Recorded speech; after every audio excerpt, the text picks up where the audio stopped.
जय हिंद दोस्तों। आज विश्व अंगदान दिवस है। हम जानते हैं कि शरीर का कोई भी अंग दुनिया में कहीं भी मैन्युफैक्चर नहीं हो सकता।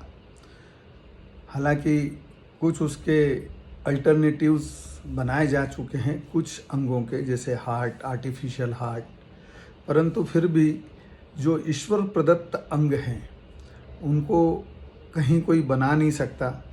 और हमारे कई नागरिक उन अंगों के खराब हो जाने की वजह से जीवन संघर्ष करते रहते हैं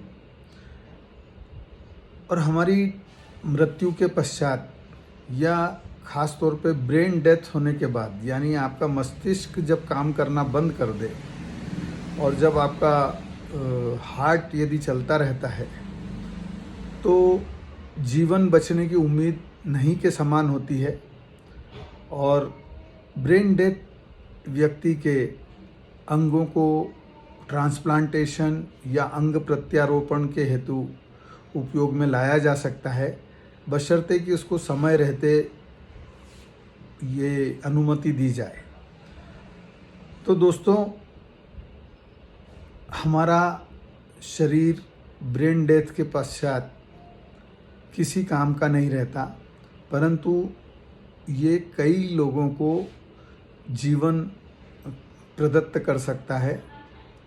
जैसे आपकी 2 किडनी किसी 2 व्यक्तियों को जो किडनी की बीमारी से ग्रस्त हैं, जिनकी किडनी फेल हो चुकी है, उनको जीवन दान दे सकती है। आपका एक हार्ट किसी एक हार्ट फेलियर के मरीज़ को जीवन दान दे सकता है।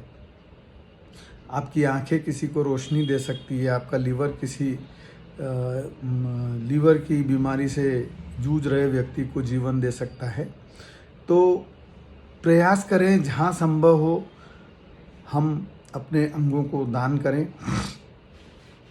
मैं जब ये बात कह रहा हूँ तो निश्चित तौर पे charity should begin from home, यानी किसी भी कार्य की शुरुआत स्वयं से करनी चाहिए।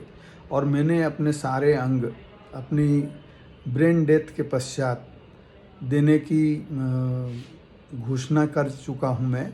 और ये मेरे दादाजी स्वर्गीय श्री भीरूलाल जी का जब देहावसान हुआ था आज से 27 वर्ष पूर्व, तब मैंने ये घोषणा पत्र नहीं कहना चाहिए, वो जो वसीयत कहना चाहिए, या आपकी इच्छा जो होती है, विल होती है, वो मैंने कर दी थी और उसको कोर्ट में नोटिफाई भी करा दिया था। तो सिर्फ यही आह्वान है।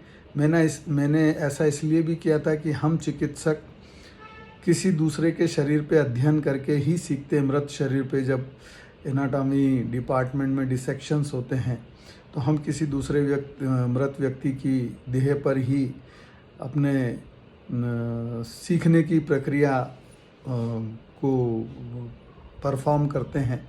और तो वो कर्ज भी है मेडिकल साइंस का मेरे ऊपर। तो यही सोच के मैंने अपने ब्रेन डेथ के पश्चात, और मेरी पत्नी ने इस कार्य में सहयोग किया और उसने भी अपने अंग दान करने की घोषणा की थी। इसके साथ साथ हमारा त्वचा का भी दान हो सकता है, जो कई गंभीर रूप से जले हुए लोगों को, या किसी जैसे डायबिटीज़ के मरीजों में स्किन ग्राफ्टिंग की ज़रूरत पड़ती है, तो उसमें ये काम आ सकती है। तो इस प्रकार से हम हमारे एक मृत शरीर से कई लोगों की को जीवन दान दे सकते हैं।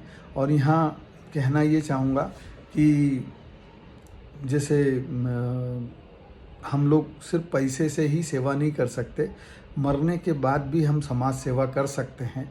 ये एक बहुत बड़ा पुण्य का कार्य है। सभी को इस कार्य में सहयोग देना चाहिए और आगे आना चाहिए। जय हिंद, जय भारत।